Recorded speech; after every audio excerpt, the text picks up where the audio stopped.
Hallelujah. प्रभु मसीह के नाम में सभी को प्यार भरा जय मसीह की। परमेश्वर आप सबों को बहुत की आशीष प्रदान करे। आमेन। Hallelujah, hallelujah, hallelujah. सब मिलकर प्रभु को धन्यवाद करे। हालेलुया।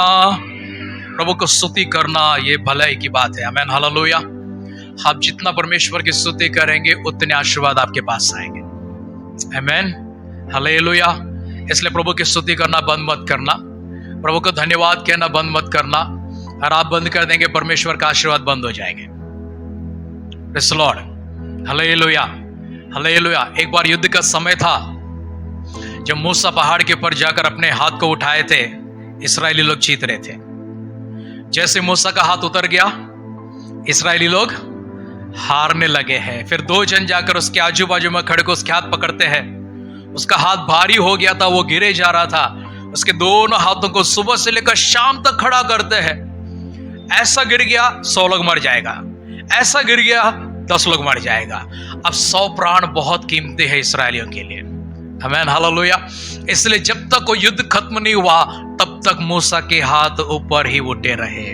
आमीन। हालेलुया। मैं अपनी आंखें पर्वत की ओर उठाता हूं, मेरी सहायता वहां से मिलती है। आमीन। हालेलुया। सो प्रभु की स्तुति करते रहेंगे, हम उनकी महिमा आराधना करते रहेंगे। Praise the Lord. Hallelujah. Praise the Lord. आज के वचन में हम अपने मन से कहेंगे इतना जल्दी नहीं। क्या कहेंगे अपने मन से? इतना जल्दी, अभी समय बाकी है। बोलिए अपने मन से, बोलिए, हे मेरे मन मेरी बात सुन, इतना जल्दी नहीं, अभी समय बाकी है, बहुत बड़ा होने वाला है। आमीन। हालेलुया। किससे कहेंगे ये बात को? अपने मन से कहेंगे इस बात को, क्योंकि आपका मन हमेशा आपके विरोध चलता है। आपका मन हमेशा आपके विरोध में चलता। कभी कभी वो आपका बात मानता है, और वो भी जो आसान सा बात है उसी को मानता है, कठोर बात को नहीं मानता वो। Praise the Lord. हालेलुया। अपने मन से क्या कहेंगे? हे मेरे मन इतना जल्दी नहीं, अभी समय, बोलिए सब लोग बोलिए, अभी समय बाकी है, बहुत बड़ा होने वाला है। आमीन। Hallelujah. Praise the Lord. Hallelujah. हम जल्दबाजी में रहते हैं। हमें हमेशा एक जल्दबाजी होती है, और आपको होती है, मुझे भी होती है, सबको होती है। अभी, आज,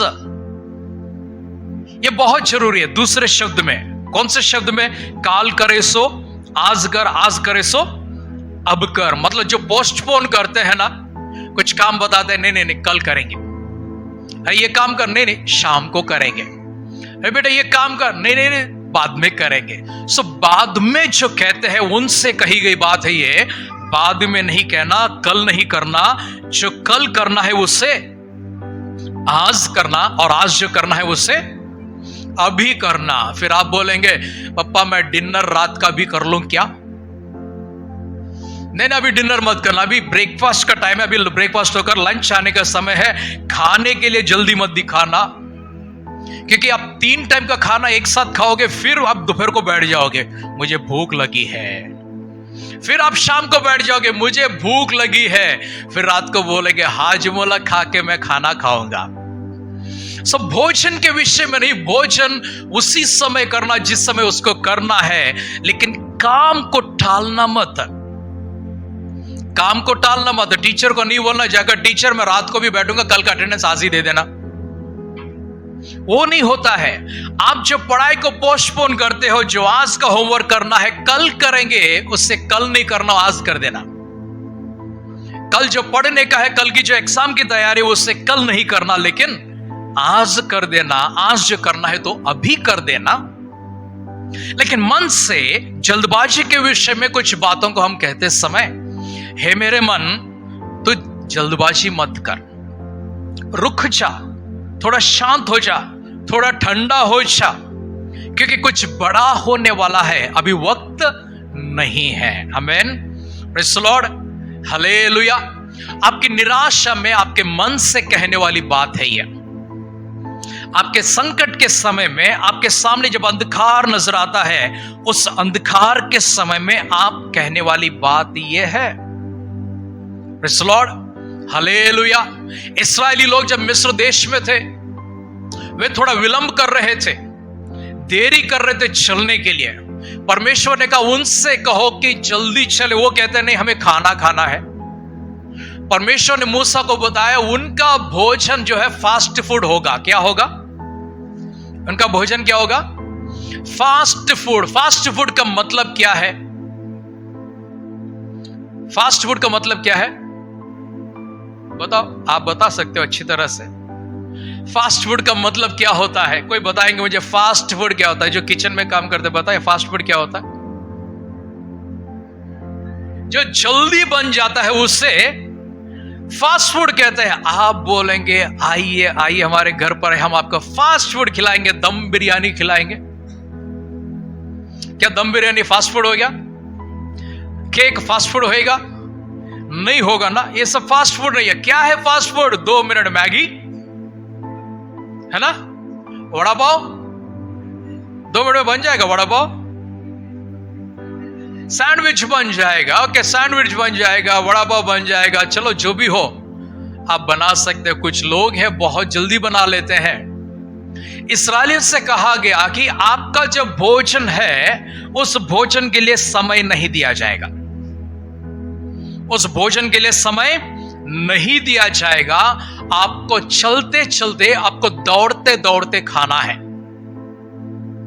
कैसे करना है? चलते चलते, दौड़ते दौड़ते आपको खाना है। Praise the Lord, hallelujah. कैसे भोजन करना उनको? चलते चलते और दौड़ते दौड़ते उनको भोजन करना है। उनका काम है सिर्फ चलना दौड़ना, चलना दौड़ना उनका काम था, और दूसरा काम नहीं था। कभी कभी कुछ कंपनियों में ऐसा हो जाता है, वो कहते हैं कि आज लंच टाइम कैंसल,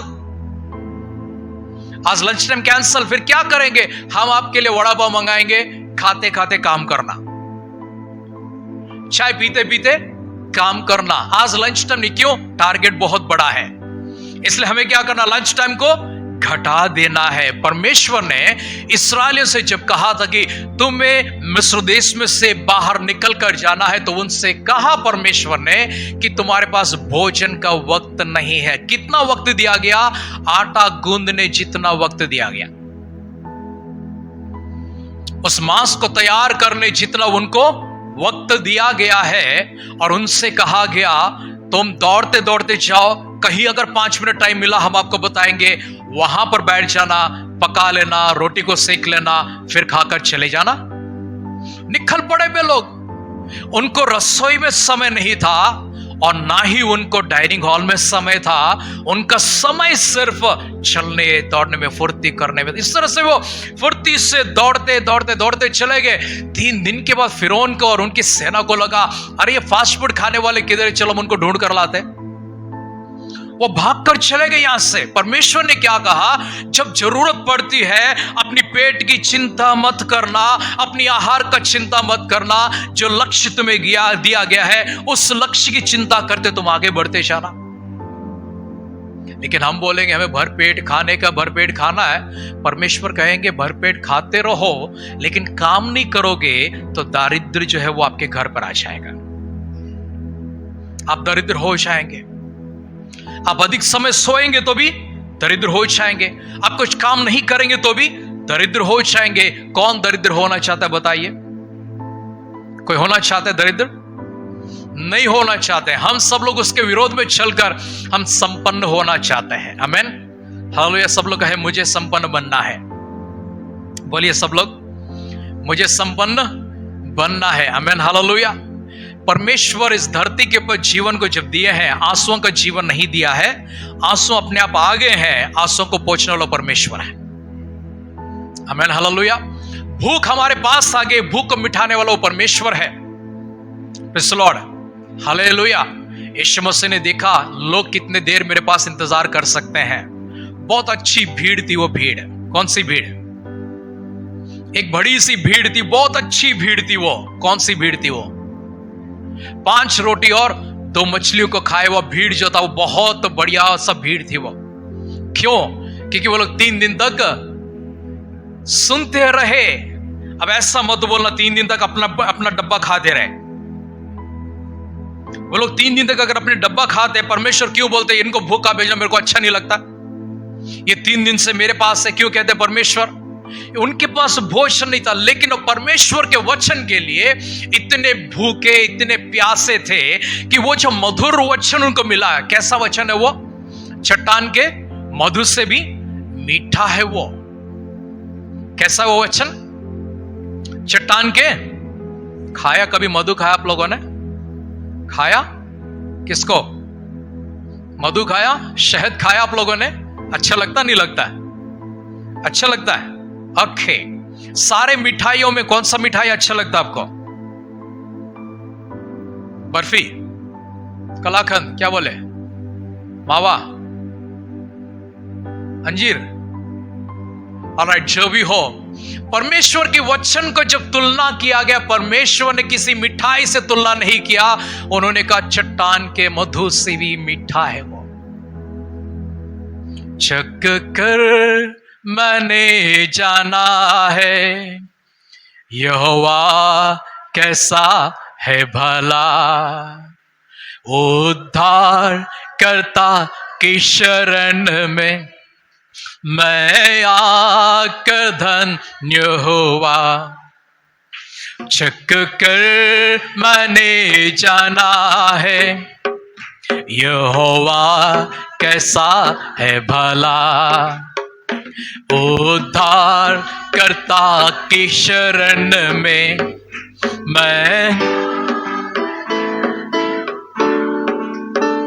चख कर मैंने जाना है, जीवन भर मैं तेरी स्तुति किया करूंगा, जीवन भर, ओ हालेलुया, स्तुति किया करूंगा। उत्तम पदार्थों से तूने मुझको है तृप्त किया, उत्तम पदार्थों से तूने मुझको है तृप्त किया। चख कर मैंने जाना है यहोवा कैसा है भला, उद्धार करता की शरण में मैं आकर धन्य हुआ। चख कर मैंने जाना है यहोवा कैसा है भला, उद्धार करता की शरण में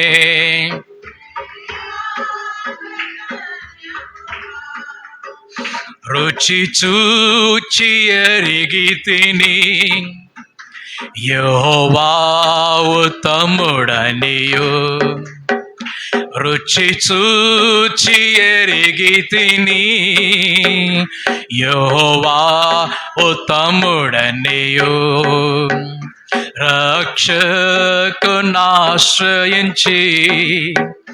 నే ధన్యుడనైతి, రక్షకునాశ్రయించి నే ధన్యుడనైతి, రుచి చూచి ఎరిగితిని యెహోవా उत्तमुडनियो, उद्धार करता की शरण में मैं आकर धन्य हुआ।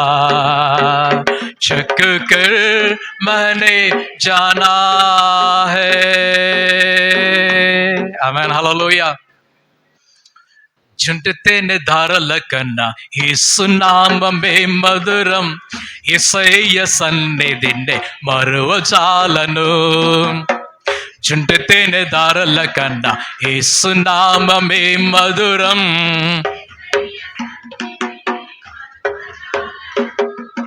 జీవిత కాలమంతా ఆనందించెదా, యేసయ్యనే ఆరాధించెదా. జీవిత కాలమంతా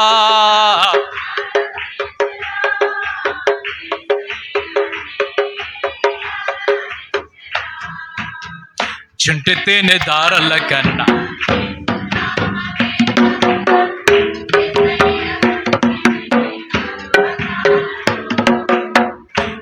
तेरे दारल कन యేసు నామమే మధురం యేసయ్య సన్నిధిని మరువజాలను యేసయ్య నామమే బహుపూజనీయము నాపై దృష్టి నిలిపి సంతుష్టిగా నన్ను ఉంచు యేసయ్య నామమే బహుపూజనీయం నాపై దృష్టి నిలిపి సంతుష్టిగా నన్నెంతగానో దీవించి జీవజలపు ఊటలతో ఉత్తేజింపచేసినే నన్నెంతగానో దీవించి జీవజలపు ఊటలతో ఉత్తేజింపచేసినే జుంటితేనే దారుల కన్నా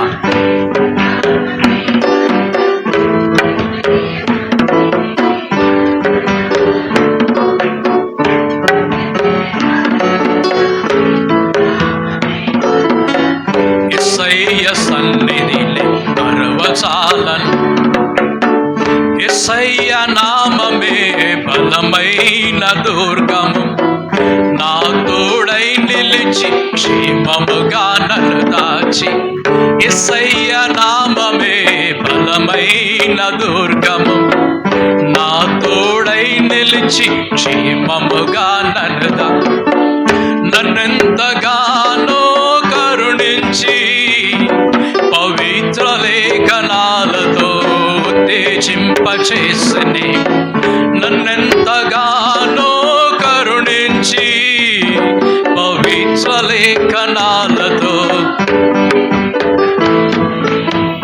చుంటితేనే దారుల కన్నా యేసు నామమే మధురం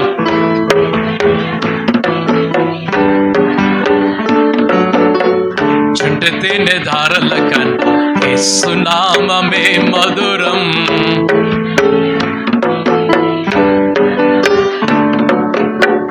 యేసయ్య నామమే పరిమళ తైలము నాలో నివసించే సువాసనగా నన్ను మార్చే యేసయ్య నామమే పరిమళ తైలము నాలో నివసించే సువాసనగా నన్ను మార్చే నన్నెంతగానో ప్రేమించి విజయోత్సవాలతో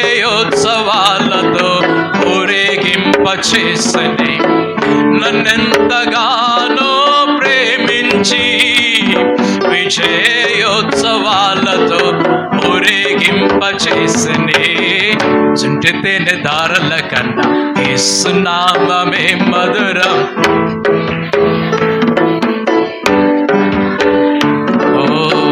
చుంటితేనే దారుల కన్నా యేసు నామమే మధురం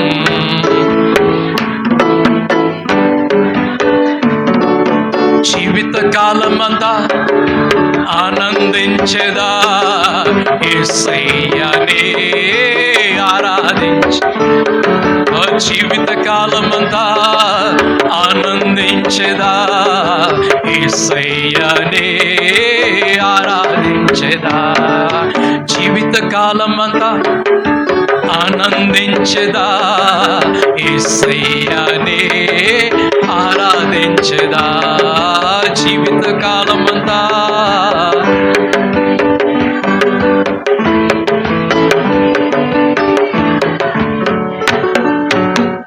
आमीन हालेलुया। जिसने वो चट्टान के मधु को खाया है वो धन्य इंसान है। आमीन hallelujah, praise the Lord hallelujah. परमेश्वर का वचन सुनने के लिए नहीं, परमेश्वर का वचन पढ़ने के लिए नहीं, परमेश्वर का वचन खाने के लिए भी है। आमीन। किसने कहा ये बात खाने के लिए? किसने कहा परमेश्वर के वचन को खाने के लिए? नहीं पता किसने कहा। आप मत बोलना ये बाइबल को रोज 10 पन्ने फाड़ के मैं खा जाऊं। ऐसा किसी से परमेश्वर ने एक नबी से कहा था, खाओ इस ग्रंथ को उठा के खाओ। वो खाया, खाते समय उसको कैसा लगा? मुंह में कैसा लगा और पेट में जाने के बाद कैसा लगा? वो उसको कड़वा लगा, दुख होने लगा अंदर जाने के बाद। हालेलुया। परमेश्वर का वचन सुनने के लिए अच्छा लगता है, सुनने के बाद कड़वा हो जाता है। वो कब होता है? जब पाप भीतर निवास करता है। जब पाप भीतर निवास करता है, सुनने के बाद परमेश्वर के वचन से कड़वाहट उत्पन्न होती है। जब पाप भीतर नहीं होता है, वो चट्टान के मधु के समान होता है। Amen, hallelujah, praise the Lord, hallelujah. मैंने इस वचन को बहुत ज्यादा खाया है, क्योंकि मेरा प्रभु यीशु मसीह ने कहा था इस बात को। उन्होंने कहा मनुष्य केवल जोर से बोलिएगा, मनुष्य केवल रोटी से नहीं, फिर किससे? मांस से, है ना, साग सब्जी से, फास्ट फूड से नहीं, किससे जीवित रहता? वो परमेश्वर के मुंह से निकलने वाले हर वचन से नहीं, हर एक वचन से वो जीवित रहता है। Hallelujah, hallelujah. हमारे लिए परमेश्वर के मुंह से निकला हुआ हर एक वचन संजीवनी है। आमेन। संजीवनी का मतलब क्या है? संजीवनी का मतलब क्या है? कोई बताएंगे? जीवन देने वाला, मृत्यु को हटाकर, मृत्यु को मिटाकर जीवन देने वाला है। Amen, hallelujah. तो यीशु मसीह ने इसलिए कहा था, तब तक यीशु मसीह को भोजन के हुए कितने साल हो गए? कितने दिन हो गए? 40 दिन हो चुके हैं। प्रभु यीशु मसीह को ये वचन कहते समय उनके भोजन के हुए 40 दिन बीत चुके थे। 40 दिनों के बाद वे भोजन के लिए इंतजार कर रहे थे। अचानक शैतान बीच में आकर उनका सामना करके उनसे कहने लगता है, अगर तो परमेश्वर का पुत्र है तो इन पत्थरों से कह देना कि वो क्या बन जाए? इन पत्थरों से कह देना कि वो क्या बनाए? क्या बनाए? बोलिए ना, पत्थरों से क्या बनाएंगे? बनता है क्या पत्थर से रोटी? बनता है पत्थर से रोटी? नहीं बनता है। ओके, चलो, अगर नहीं बनता है, कभी आप इंटरनेट सर्च कर लीजिएगा। इस धरती के ऊपर एक ऐसी प्रजाति है, एक ऐसी जाति है जो मिट्टी को रोटी के जैसे खाते हैं। वो मिट्टी को लेकर उसे एकदम नरम मुलायम करते हैं, फिर उससे क्या करते हैं? छानते हैं, फिर उसको फिर से छानते हैं, फिर उसको नरम करते हैं, फिर छानते हैं, उसको पानी से मिलाकर उससे केक जैसा बनाकर, अपनी रोटी के जैसा बनाकर उसे धूप में सुखाते हैं। उसके बाद उस मिट्टी के टुकड़ों को रोटी जैसा वो लोग चबाकर खाते हैं। Hallelujah, praise the Lord, hallelujah. ऐसे कई सारे लोग हैं अलग अलग चीज खाने वाले, लेकिन हम भाग्यवान लोग हैं जिन भाग्यवानों के घर पर आजकल गैस स्टोव आ गया है ना। नहीं तो एक समय था, लकड़ियों को बीनकर, लकड़ी को चूल्हे में डालकर, एक पाइप लेकर उससे फूंकते थे। हम बचपन में उससे फूंकते समय हमको मालूम नहीं था, सिर्फ फूंकना पड़ता है, अंदर खींचना नहीं पड़ता है। हाँ, करते तो अंदर चली जाती है, पूरा धुआं सीने के अंदर पहुंच जाता था, फिर हम खांसने लगते थे। ओके, तो वैसे दुनिया से परमेश्वर हमको निकाल दिया है। अभी क्या है? स्विच ऑन करना, लाइटर। अभी लाइटर भी नहीं है, ऐसा स्विच करेगा तो टक टक टक अपने आप से वो ऑटोमेटिक चालू हो जाता है। पहले एक समय था जहां पर उसका जो कालापन था उसको रगड़ के उसको पूरा निकालना पड़ता था, वरना कहीं पर भी पकड़े उससे हमारे हाथ में पूरा काला हो जाता, कपड़े पूरे काले हो जाते। हम भाग्यवान हैं, परमेश्वर का धन्यवाद करेंगे। आमीन, हालेलुया। हमारे घर का खाना खराब नहीं होता। क्यों? हमारे घर पर क्या है? रेफ्रिजरेटर है। Praise the Lord, hallelujah. हमारे घर के खाना बहुत जल्दी गर्म हो जाता है। क्यों? क्योंकि हमारे पास क्या है? गर्म करने वाला ओवन है। प्रभु को धन्यवाद, हालेलुया। हमें पीसने की जरूरत नहीं है, वो अपने आप चालू हो जाता, पीस जाता है। प्रभु को धन्यवाद, हालेलुया। लेकिन धरती पर आज भी कैसे लोग हैं जो घास खाते हैं, कई ऐसे लोग हैं जो जंगल में मिलने वाले सब्जियों को, साग को खाते हैं। कई ऐसे लोग हैं जो मिट्टी से बना हुआ रोटी को खाते हैं। अब उनमें से एक ऐसी रोटियों में से एक रोटी को वो शैतान आकर यीशु मसीह से कहता है तो चमत्कार कर सकता है। ये जो साबुत, ये जो कड़क सा पत्थर है, इस पत्थर को तो मुलायम सा रोटी बना सकता है। लेकिन यीशु मसीह ने कहा इस रोटी की मुझे आवश्यकता नहीं है। कौन सी रोटी? तुमने जो रेसिपी मुझे दिया है वो रेसिपी मुझे नहीं चाहिए। हम सब लोग रेसिपी फॉलो करते हैं ना। किसकी रेसिपी फॉलो करते हैं आज? किसकी? YouTube की रेसिपी फॉलो करते हैं। एक समय था जब माँ की रेसिपी फॉलो करते थे, नानी की रेसिपी, दादी की रेसिपी फॉलो करते थे। हम लोग उनको पूछते थे ये कैसे बनाता हो, ये चिल्लाना चीखना कैसे बनाता हो, मतलब అరిసెలు తెలుగులో, ఇంగ్లీష్లో షౌట్స్. ఓకే, ఈ అరిసెలు ఎట్లా తయారు చేస్తారు చెప్పు. ఎవరిని అడిగేటోళ్ళు? ఒకప్పుడు అమ్మమ్మనో జేజమ్మనో నానమ్మనో అడిగేటోళ్ళు. ఇప్పుడు ఎవరిని అడుగుతున్నారు? ఎవరిని అడుగుతున్నారు ఇప్పుడు? యూట్యూబ్ను అడుగుతున్నారు. ఓకే, అపవాది యూట్యూబ్ లోంచి ఒక రెసిపీ తీసుకొని యేసు ప్రభు దగ్గరికి వచ్చేసి ఇదిగో ఈ రాళ్ళు దీన్ని రొట్టెలుగా మార్చంటే ఆయన ఏమన్నాడు? మనుష్యుడు కేవలం రొట్టె వలన కాదు. ఇది ప్రక్కన పెడితే రెండో మాట, నీ రెసిపీ నాకొద్దు, నీ ఆలోచన నాకొద్దు, నువ్వు చెప్తే నిన్నెందుకు చేయాలి? ठीक है, शैतान से क्या कहा परमेश्वर ने? तुम कहोगे तो मैं क्यों करूंगा, मैं नहीं करूंगा ये काम। अगर मेरा भूख की तुझे इतना ही चिंता है, मेरी भूख मिट चुकी है, प्रभु कहते हैं। तुझे लगता है कि मैं भूखा हूं, लेकिन मेरी भूख मिट चुकी है क्योंकि मैं परमेश्वर के मुंह से निकलने वाला हर एक वचन को खाकर आया हूं। Praise the Lord, hallelujah. जो लोग उपवास करते हैं ना, सच्चाई में उपवास करते हैं, उसको भूख नहीं लगता। मालूम है आपको? जो झूठ मूठ का जबरदस्ती का उपवास करते हैं उनको 1 घंटे में भूख लगती है, 1 ही घंटे में। वो चोर है, समझ लेना। जिसने 1 घंटे में भूख कहा वो चोर है, वो पूरा भक्त। एक भक्त 40 दिन बीत जाए तो भी वो भोजन की ओर नहीं चाहता है,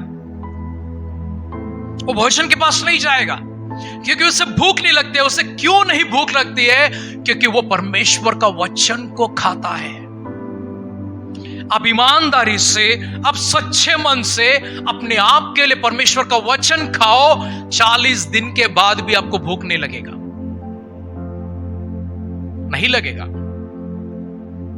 लेकिन आप किसी को दिखाने के लिए या जबरदस्ती किसी के बहकावे में जाकर मुझे भी करना है, या कोई और कारण से आपने अगर उपवास किया, 1 घंटे के बाद ही आपकी लड़ाई शुरू हो जाएगी अंतरात्मा में। आपने पूरा दिन बाकी है, कैसा बीतेगा? 1 घंटा पार नहीं हुआ, अभी 24 घंटा 23 घंटा और बाकी है, कैसा बीतेगा? फिर तरकीब निकालते हैं। क्या तरकीब निकालते हैं? प्रभु मुझे भूख लगी है, प्रभु मुझे क्षमा कर देना, आधा दिन का उपवास करूंगा आज। अभी आधा दिन भी पूरा नहीं होता, कहते हैं नहीं नहीं नहीं 6 घंटा उपवास करूंगा प्रभु, फिर इसको बढ़ाऊंगा, नेक्स्ट टाइम मैं 12 घंटा करूंगा। पहला बार किसी पास्टर ने कहा, उसका नाम शालेम राज है, उसने कहा था कि एक साथ पे उपवास मत करना, 1-1 घंटा करके करना। हम उसका सलाह का पालन करते हैं तो हम 6 घंटा भी करेंगे, उसके बाद 6 घंटा और बाद में बढ़ाएंगे। आप ईमानदारी से उपवास करो, आप सच्चे मन से उपवास करो, आपको दिन बीत जाएगा, आपको भूख नहीं लगेगी। सप्ताह बीत जाएगा, आपको भूख नहीं लगेगी। 40 दिन बीत जाएंगे, आपको भूख नहीं लगेगी, क्योंकि आप उस उपवास के समय परमेश्वर के वचन को खाओगे। लेकिन आप क्या खाते हो आज? इसको छोड़कर बाकी सब खाते हैं। क्या खाते? इसको छोड़कर, इसको छोड़कर। मैं आपसे कहता हूं नया उपवास है ये। देखो, एक समय था उपवास का जहां पर सिर्फ खाना पीना ऐश करना था, उस विषय में उपवास था। उनके पास और कुछ नहीं था, और कुछ नहीं था उनके पास। वो सिर्फ खेत में काम करते थे या कहीं और जाके काम करते, फिर जाकर अपने रसोई में खाना बनाते, फिर खाते थे, और कुछ उनके पास काम नहीं था। इसलिए वे लोग सूर्यास्त होते ही भोजन करते हैं, सो जाते हैं।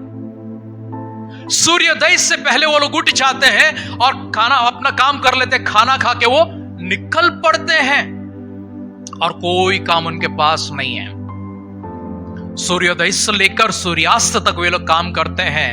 सूर्यास्त को जो रात का भोजन है वो खाकर वे तुरंत बिस्तर पर चले जाते हैं, इसलिए उनके पास सोने के लिए बहुत सारा समय है।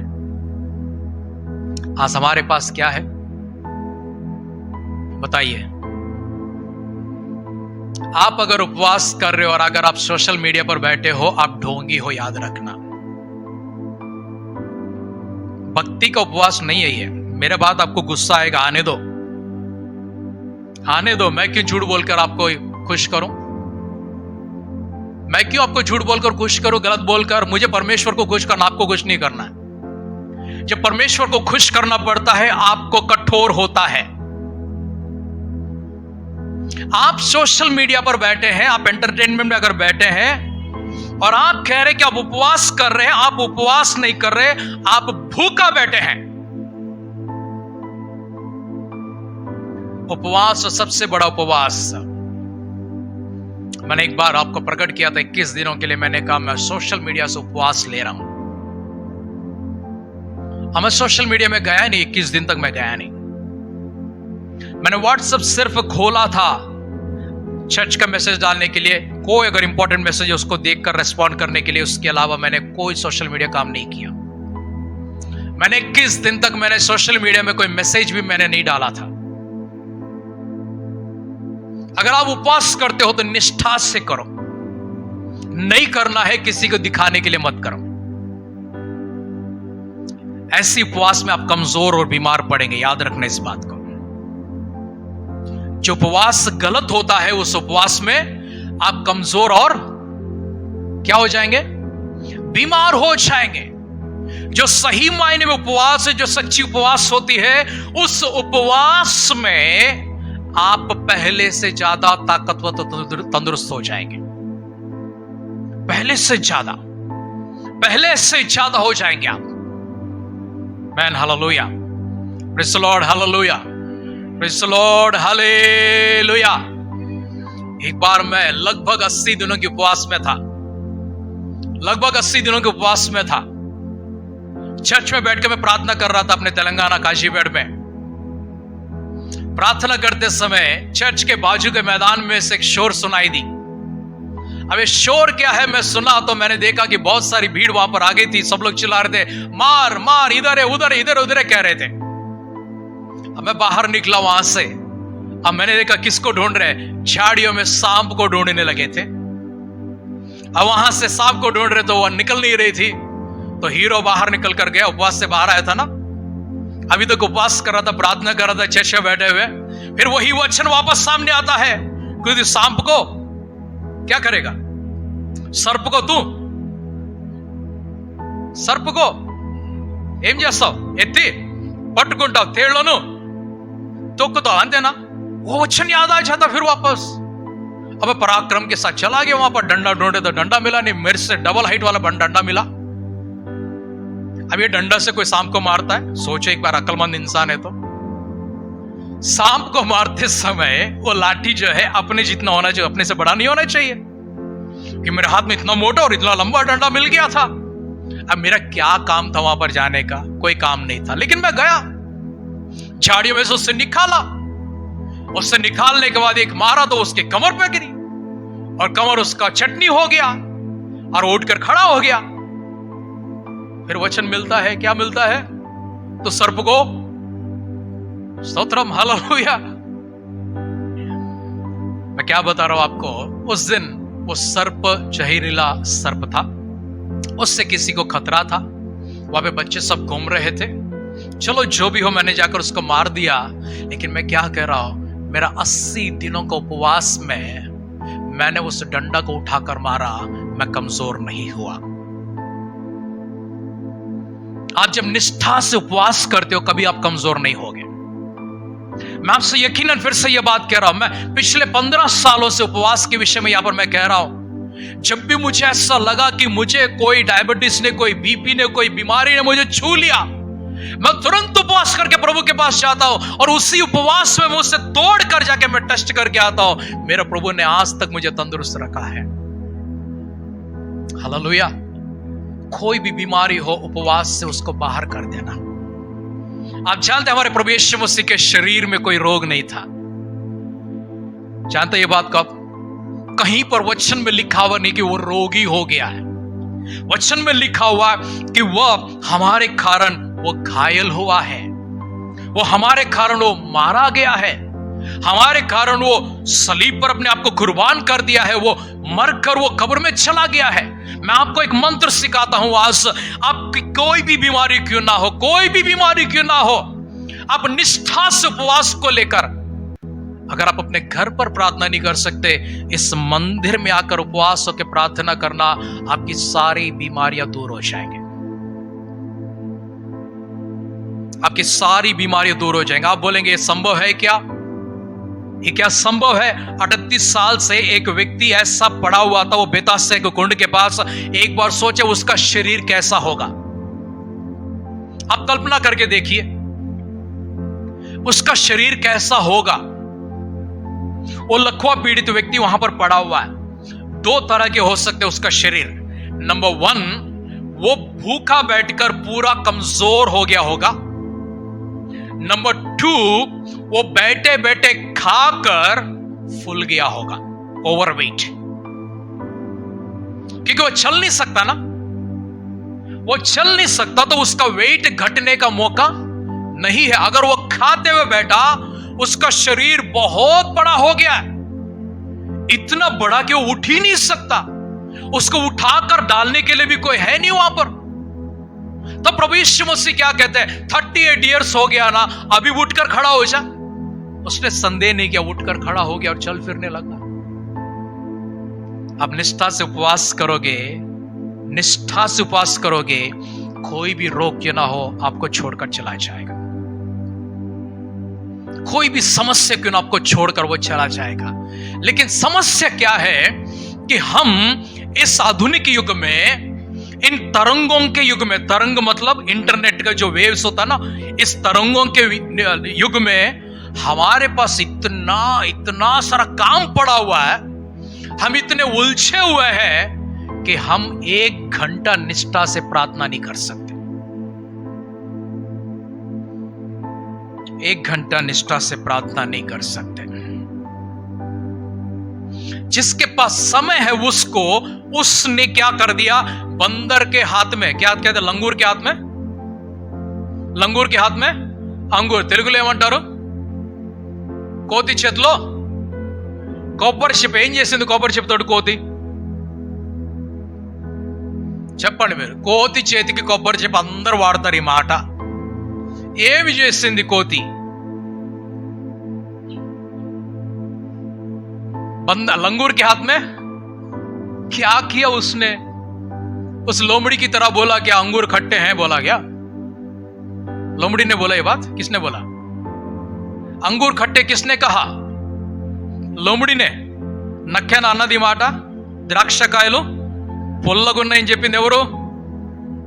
ఓకే, ఈసారి ఎప్పుడన్నా ద్రాక్షలు కొనుక్కోవడానికి వెళ్తే నక్కని తీసుకున్న టేస్టింగ్ కోసం. స్తోత్రం, హల్లెలూయా.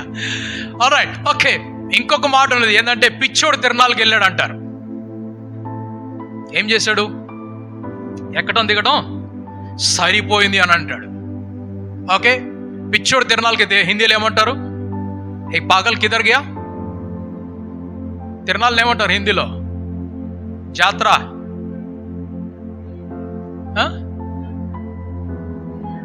मेला में. हाँ, वेरी गुड. ओके, एक पागल किधर गया? मेला में. मेला में उसको आगे पीछे ऊपर नीचे घूमना ही हो गया, उसको क्या करना समझ में नहीं आ रहा है। इसी तरह से जिस तरह से लंगूर के हाथ में अंगूर दिया गया है, वैसे हमारे हाथ में मोबाइल दिया गया है। क्या दिया गया? मैं कहता हूं आपसे, जब तक आप मोबाइल को त्याग ना दोगे, तब तक आप निष्ठा से ना प्रार्थना कर पाओगे, ना उपवास कर पाओगे। नहीं होगा ये काम, नहीं होगा ये काम। जैसे हम प्रार्थना के लिए बैठ जाते हैं, ट्रिंग ट्रिंग ट्रिंग बजने लगेगी, हम इतना नहीं कह पाते कि उससे कहो कि मैं बाद में फोन करूंगा। हम क्या बोले, किसका फोन? हाँ लिखे लिख रहा। स्कॉटलैंड में एक परमेश्वर का जन था। परमेश्वर के जन था, वो मंदिर में प्रार्थना कर रहा था वीकडेज में। उस समय वहां की जो रानी थी वो जा रही थी, आई थिंक सर इंग्लैंड में, वहां की रानी जा रही थी और रानी ने देखा आज चर्च क्यों खुला है, कौन है अंदर जरा देखो। उनके सेवक अंदर जाकर देखते हैं, वहां पर नजर आते हैं परमेश्वर का भक्त, वो प्रार्थना कर रहे हैं। उन्होंने जाकर खबर दिया कि परमेश्वर का जो याजक है वहां पर प्रार्थना कर रहे हैं। रानी ने कहा उनको संदेश दो, हम आए हैं यहां, हमसे मुलाकात करें। जानते उस व्यक्ति ने क्या कहा? ये संदेश जिसने लेकर आया उसने जाकर बोला, उसके तख्ता का बग बोला, रानी आपको बुला रही है। इसने कहा रानी से कह देना इस वक्त मैं राजाओं के राजा प्रभुओं के प्रभु से बातें कर रहा हूं।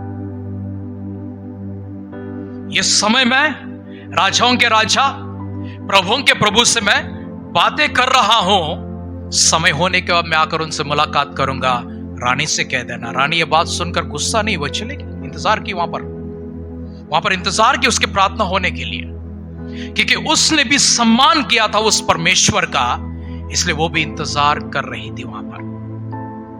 आप उपवास करोगे, आप प्रार्थना करोगे, आप कुछ भी करो, लेकिन जब तक आप अपने सोशल मीडिया को लेकर आने वाली आपकी मोबाइल से आप अपने आप को दूर नहीं करेंगे, आप कभी ईमानदारी से, कभी सच्चाई से, कभी निष्ठा से, कभी ताकतवर उपवास और प्रार्थना नहीं कर पाएंगे। No, you cannot do that. आप फास्टिंग लेते हो, नेक्स्ट टाइम जब फास्टिंग करते हो, आपके फास्टिंग में रोज खाना, मटन चिकन जो भी खाने का पूरा भरपूर पे खा लेना। उपवास आप पूरा दिन मोबाइल को हाथ नहीं लगाएंगे, ये निर्णय के साथ जाना। आप नहीं कर पाएंगे। मैं फिर से आपसे कहता हूं ये बात, आप नहीं कर पाएंगे। आप बोलेंगे बाइबल में किधर लिखा हुआ ये उपवास? बाइबल में किधर लिखा हो? बाइबल में मोबाइल नहीं था वो टाइम पे, सोशल मीडिया नहीं था, नहीं तो मैं बता देता वो टाइम पे। Praise the Lord, hallelujah. आप ईमानदारी से अगर सच्चे क्रिश्चियन है, सच्चे भक्त हैं, आप सारे एंटरटेनमेंट से अपने आप को दूर करके आप प्रभु के सानिध्य में जाकर बैठो। संभव हो तो मुझे आकर बता देना, नहीं होगा फिर मैं कुछ नहीं कर सकता। आप आनंदित रहिए अपनी दुनिया में, अपनी सोशल मीडिया में। आप बोलेंगे मैं वचन ही तो सुन रहा हूं ना, वचन तो सुन रहा हूं ना, 24 घंटा वचन भी आपके लिए डाइजेस्ट नहीं होगा। सुनो ये बात मेरी, क्योंकि आप यहां वहां के सारे गलत वचन पूरे सुनते बैठ जाओगे। आप क्या करोगे? अपनी बाइबल खोलकर पूरा उसको पढ़ते बैठना, सिर्फ बाइबल और कुछ नहीं सुनना, सिर्फ बाइबल पढ़ना, सिर्फ प्रार्थना करना और कुछ नहीं करना। यह है सच्ची उपवास। आप फिर मुझे बोलेंगे यशायाह नबी की किताब में ले आकर बोलेंगे आप प्रभु ने तो दूसरा बात कहा था, वहां पे बोला भूखों को खाना खिला के आना, जो निर्वस्त्र उसको वस्त्र दे देना, जो बंधन में बंधे हो उसको छोड़ देना। आप कर रहे, ये काम कर रहे क्या? बताइए पहले। नहीं कर रहे। आपका जो उस दिन का भोजन है ना, उस भोजन को कल के लिए मत रखना। कौन सा? उपवास का जो भोजन है ना, उसको कल के लिए मत रखना। उससे डब्बा बनाकर रास्ते में जाते जाते किसी भिखारी को, गरीब को देकर चले जाना। लेकिन आप क्या कर रहे हो? सेविंग। फास्टिंग के नाम पर क्या कर रहे हो? फास्टिंग के नाम पर सेविंग नहीं होना चाहिए। फास्टिंग के नाम पर वो जो आहार है वो बाहर जाना चाहिए घर से। स्तोत्रम। कष्ट है, ये पास्टर ऐसे ही है, मूर्ख ही है, कुछ भी बोल दे रहता है, लेकिन ये सच्चाई है। आप झूठे काम मत करना, आप गलत काम मत करना, आप अपने आप को धोखा मत देना, आप दूसरों को धोखा मत देना, आप परमेश्वर को धोखा मत देना। आप ईमानदारी से सेवा करना, ईमानदारी से उपवास करना, ईमानदारी से प्रार्थना करना, सारे बंधन टूट के नीचे गिर जाएंगे। Amen, hallelujah, praise the Lord, hallelujah, praise the Lord, hallelujah. कौन सा फास्टिंग करेंगे नेक्स्ट टाइम से आप लोग? कौन सा फास्टिंग करेंगे? मत करो, कम से कम बोलने के लिए तो बोलो, मैं खुश हो जाऊंगा ना। सोशल मीडिया, मोबाइल का फास्टिंग करेंगे आप लोग, राइट? करके देखो एक बार, करके देखो। आप नहीं कर पाते, जानते हो क्यों? क्योंकि आपके कण कण उससे जुड़ा हुआ है। आपके कण कण है ना, वो खींचता है आपको। जब तक आप मोबाइल नहीं खोलेंगे, आपका मन, आपका कण कण, आपका शरीर उसे खींचने लगता है। आप पागल जैसे हो जाओगे। जान तो पागल जैसा होने को क्या कहते हैं? एडिक्शन कहते हैं। वो एक समय था, ड्रग्स का एडिक्ट होते थे, अल्कोहल का एडिक्ट होते थे, टोबैको एडिक्ट होते थे, वो दुकान के पास दौड़ दौड़ के जाता था। आज हम कुछ ज्यादा पवित्र मानते हैं अपने आप को। हम भी उतने ही एडिक्ट है, जानते हैं, सोच लीजिए इस बात को। जितना ड्रग्स लेने वाला उसके नशे के, उसके लत में अधीन हो चुका है, हम भी हमारे मोबाइल के नशे के शिकार हो चुके हैं। हमारा फोन बंद हो गया तो हमारा कर्ण कर्ण कर्ण कर्ण पागल हो जाता है। कोई हमसे फोन जबरदस्ती ले लिया, हम मूर्ख हो जाएंगे, हम क्रूर हो जाएंगे, हम इतने क्या बोलते हैं, हिंसक हो जाएंगे, हम तोड़फोड़ कर देंगे, मारपीट कर देंगे। इसका मतलब क्या है? हमारा कण कण किस में जुड़ा हुआ जाकर? मोबाइल में। उसको छोड़ना सीखो, सारे बंधन टूट जाएंगे। Amen, hallelujah, praise the Lord, hallelujah.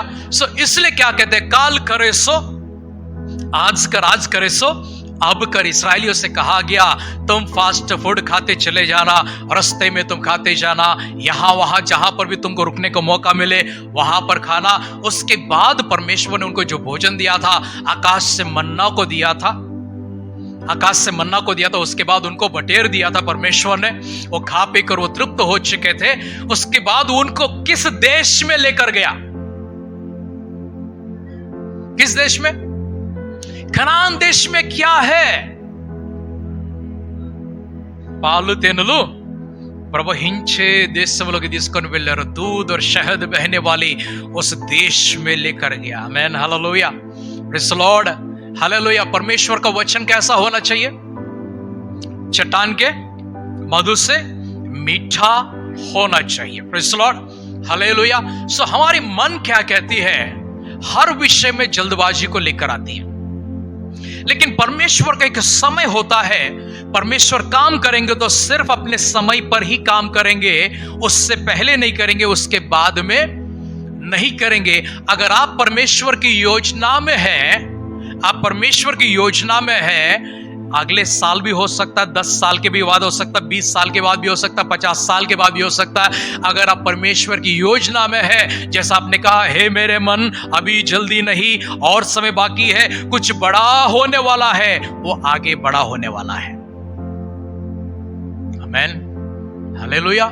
कुछ महान काम होने वाला। हमें क्या करना? इंतजार करना, संयम को दिखाना है, हमें जल्दबाजी को नहीं करना है। 2 वचन को पढ़कर मैं समाप्त कर देता हूं। हम चलते हैं शमूएल के पहले ग्रंथ में, चलते हैं शमूएल का पहला ग्रंथ में, चलते हैं पहला अध्याय का पहला वचन में, चलते हैं।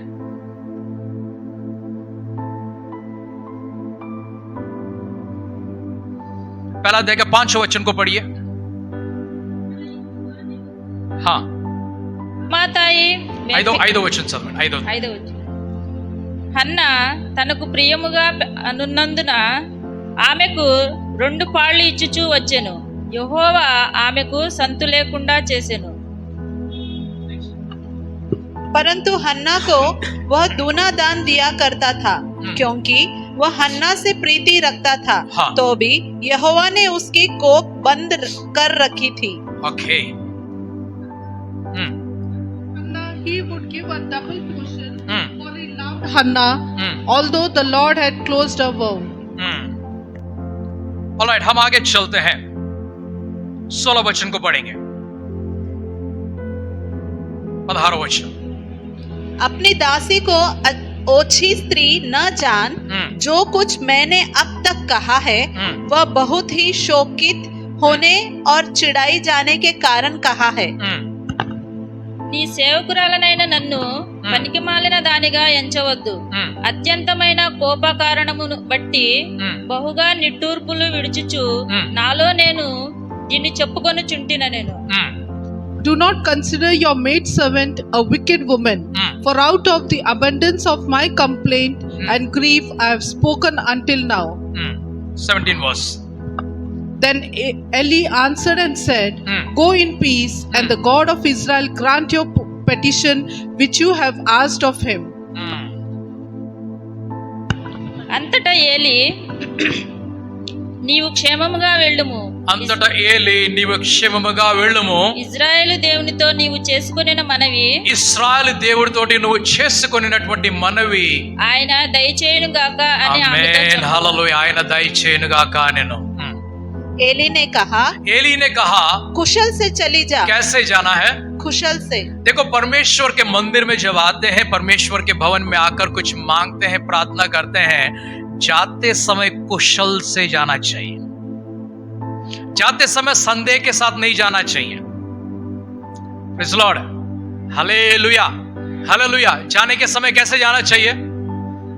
कुशल से जाना चाहिए. एक बार एलिया ने प्रार्थना करते समय इसी प्रकार से कहा, अहाब राजा से कहा, राजा तू जल्दी अपना रथ लेकर घर चला जा, बरसात तो तुझे मिलने के लिए आ रही है. वो कहता है तेरा सामना करने के लिए बरसात आ रही है, इसलिए क्या कर तू रथ लेकर चला जा. तब अहाब राजा क्या करता मालूम है? रथ को इतना दौड़ाता है कि बरसात होने से पहले घर पहुंच जाए. हालेलुया. लेकिन उस समय जानते हो कितना बड़ा बादल था वहां पर? एलिया जब प्रार्थना कर रहा था, कितना बड़ा बादल था? हथेली का जितना ही बादल था. लेकिन एलिया ने क्या कहा? अपने सेवक से पूछा, तुझे कुछ बादल नजर आता है? उसने कहा, हां. कितनी बड़ी है? हथेली की जितनी दिखाई पड़ रही है, उन्होंने कहा. तो एलिया ने कहा, अब अहाब राजा से कह देना कि वो अपने घर को जाए, क्योंकि वर्षा होने वाली है. और जैसे ही अहाब अपने घर पहुंचने ही वाला था, पहुंचा भी नहीं था, बारिश आ गई थी. आप जब परमेश्वर के भवन में प्रार्थना करने के लिए आते हो, क्या करना चाहिए? जाते समय कुशल से जाना चाहिए. कई बार ऐसा होता है कि समर सीजन बढ़ते बढ़ते चली जाती है, मई का महीना खत्म हो जाता है, जून हो जाता है, जुलाई होती है, एक बूंद बरसात नहीं होती है. तब सारे पास्टर लोग, सारे भक्त लोग, सारे विश्वासी लोग, सारे नबी लोग जाग उठते हैं और कहते हैं, चलो हम मिलकर उपवास प्रार्थना करेंगे. किसके लिए? बरसात के लिए. आप जानते हो, जो पास्टर उपवास की प्रार्थना की घोषणा करता है, वो भी अपना छाता लेकर नहीं आता है.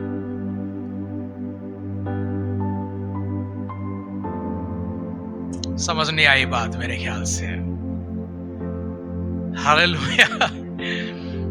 अगर सच्चे मन से सही में उपवास की प्रार्थना करने के लिए आ रहे हो, आपने देखा बहुत धूप है. कभी कभी हम लोग अपने मुंबई में इसी प्रकार से धोखा को खाते हैं. हम कभी देखते हैं कि मौसम अच्छा, चलो गाड़ी निकाल दें. जस्ट गाड़ी निकाल के हम जस्ट रोड पे पहुंचते हैं कि नहीं, बारिश होने लगती है. मौसम लगता है कि बहुत खाली है, कभी रोड पे चला गया, बरसात होने लगती है. हमें क्या लगता है अभी बारिश नहीं होगी.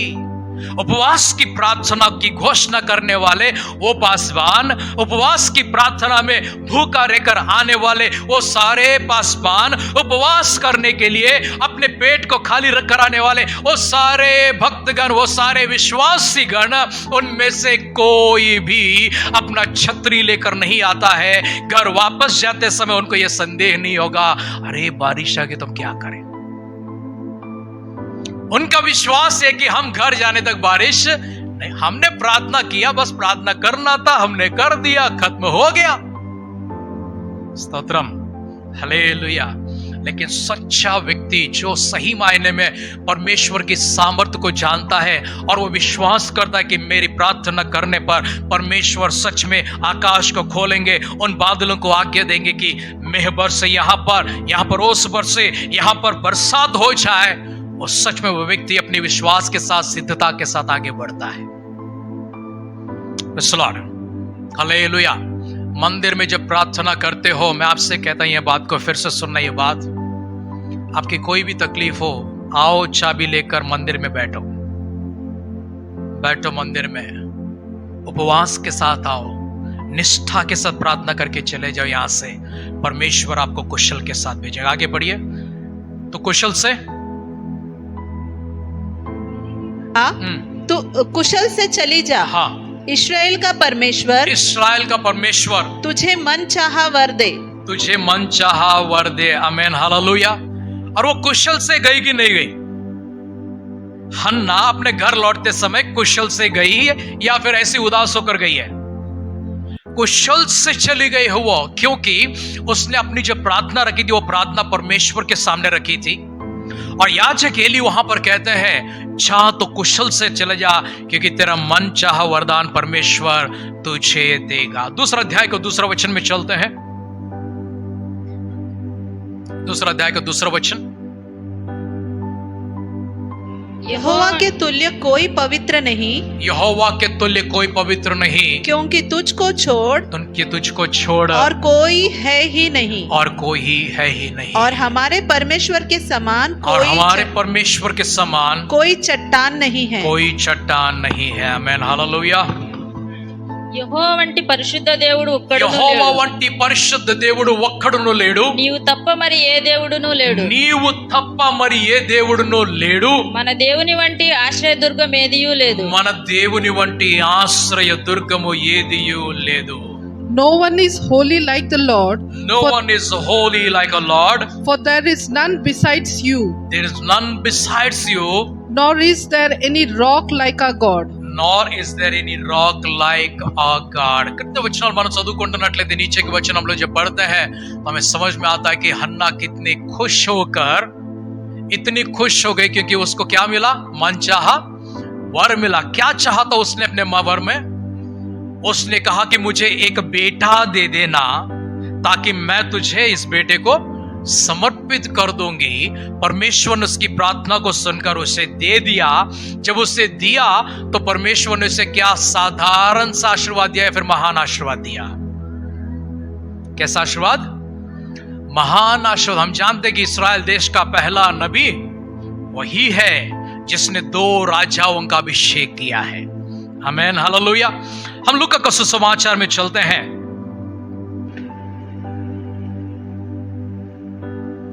लूका का सुसमाचार में चलते हैं, उसको 13वां अध्याय में जाएंगे।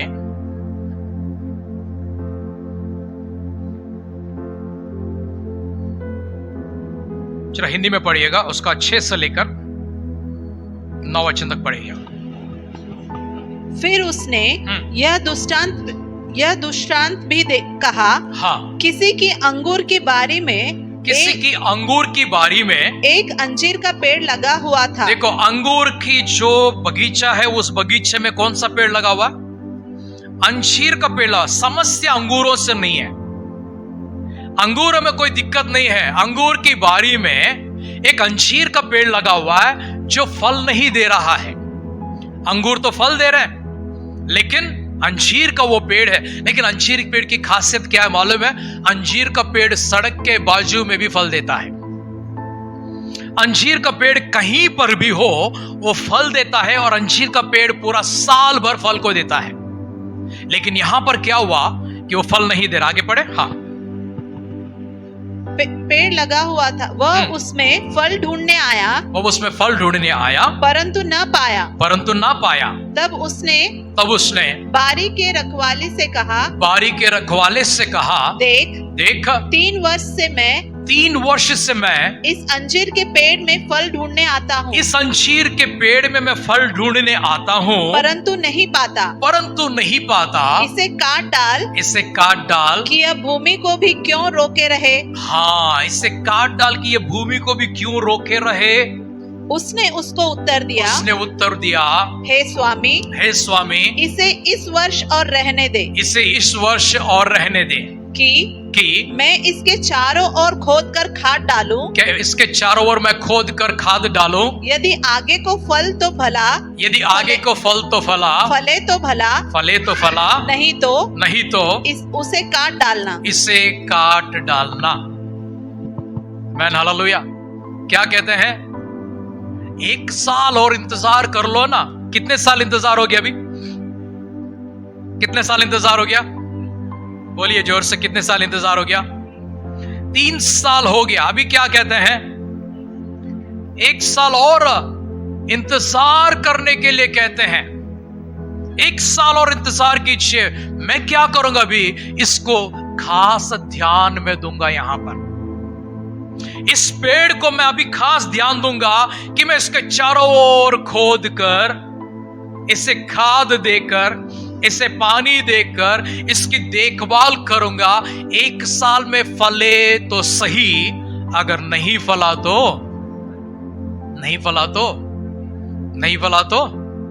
काट देना। आमीन, हालेलुया।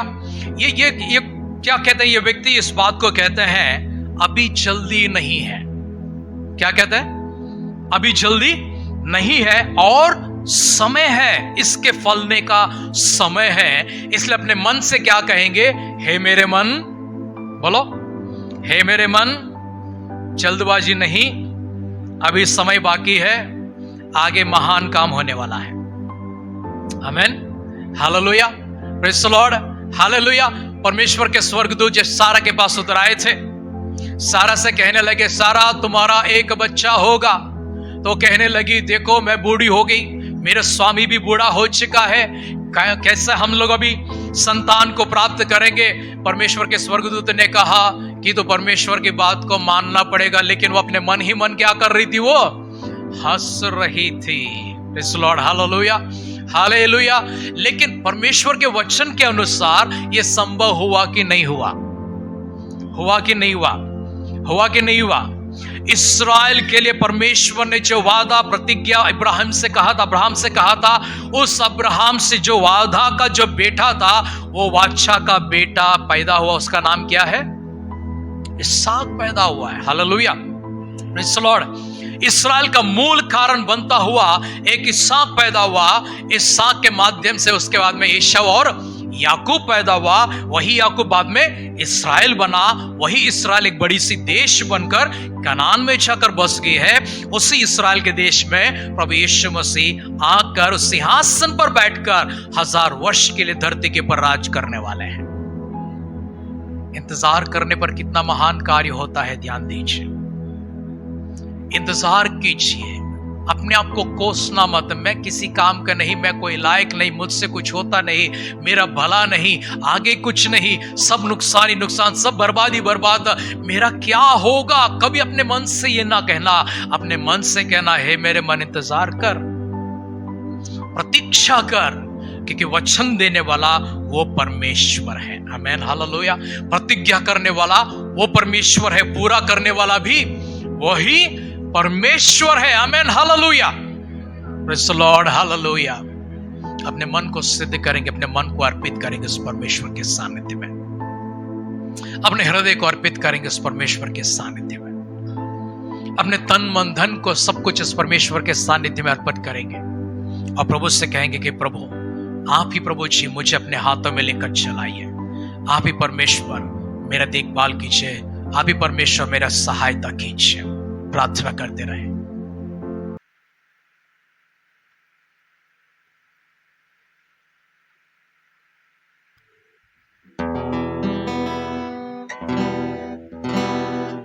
अर्पण करता प्रभु मेरा मन, अर्पण करता हूँ ये हृदय, अर्पण तेरे लिए मेरा दे। अपने से इन्हें शुद्ध कर, आत्मा की आग से पवित्र कर। अपने स्पर्श से इन्हें शुद्ध कर, आत्मा की आग से पवित्र कर। गति डालिया मुझ में है, बलवंत होने से अर्चन बनते हैं। गति डालिया मुझ में है, बलवंत होने से अर्चन बनते हैं। और वश दे बलवंत मैं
स्पर्श से इन्हें शुद्ध कर, आत्मा की आग से पवित्र। पिता, एक और वर्ष, एक और मौका हमको दीजिए परमेश्वर। प्रभु, हम फलवंत होना चाहते हैं खुदा। हमारे व्यक्तिगत जीवन में प्रभु जी हम फलवंत होना चाहते हैं, हमारे पारिवारिक जीवन में प्रभु जी हम लोग फलवंत होना चाहते हैं, हमारे सेवकाई के जीवन में प्रभु जी हम लोग फलवंत होना चाहते हैं खुदा। एक और मौका प्रभु जी दीजिए, एक और मौका दीजिए परमेश्वर। अनगिनत मौके परमेश्वर अभी तक आपने हमें दी है खुदा। हम प्रभु फलदायक नहीं हो पा रहे, लेकिन प्रभु आपका वचन से आपने हमसे बातें की है खुदा कि आप प्रभु जी हमें फलवंत करेंगे। प्रभु, आपकी आत्मा के स्पर्श से हमें फलवंत करेंगे परमेश्वर। हमें सच में फलदायक बनाइए प्रभु जी। हम प्रभु आपके लिए उपयोगी साधन हो, हम आपके लिए प्रभु जी उपयोगी पात्र बन सके, हम प्रभु जी आपके लिए जीवित गवाह ठहर सके खुदा। हम प्रभु संसार के कोने कोने तक जाकर परमेश्वर प्रभु हम आपके सुसमाचार को प्रकट कर सके परमेश्वर। पवित्र आत्मा का वो अभिषेक हमारे ऊपर लेकर आइए, पवित्र आत्मा का वो सामर्थ्य प्रभु जी हमारे ऊपर लेकर आइए। निराशा प्रभु जी हमारे अंदर से निकाल दीजिए प्रभु जी। एक नई आशा को हमारे भीतर लेकर आइए, एक नई ऊर्जा को हमारे भीतर लेकर आइए, एक नई विश्वास को प्रभु जी हमारे भीतर लेकर आइए परमेश्वर। आपकी सामर्थ में, आपकी पराक्रम में, आपकी शक्ति में चलाइए प्रभु जी। सैकड़ों लोगों के साथ में प्रभु जी हम मिलकर प्रभु जी आपके समाचार को प्रकट करते समय आपके पवित्र आत्मा की प्रभु सामर्थ को प्राप्त करता हुआ आपके जीवित गवाह वहां पर ठहर सके खुदा। ऐसा महान कार्य प्रभु जी आप हमारे जीवन में कर रहे हैं, हम इसलिए आपको धन्यवाद करते हुए सारी महिमा, सारी आदर सम्मान हम आपको देते हुए हमारे उद्धारकर्ता प्रभु यीशु मसीह के नाम से इस प्रार्थना को मांगते हैं। सुन और कबूल कर पिता। आमेन, आमेन, आमेन।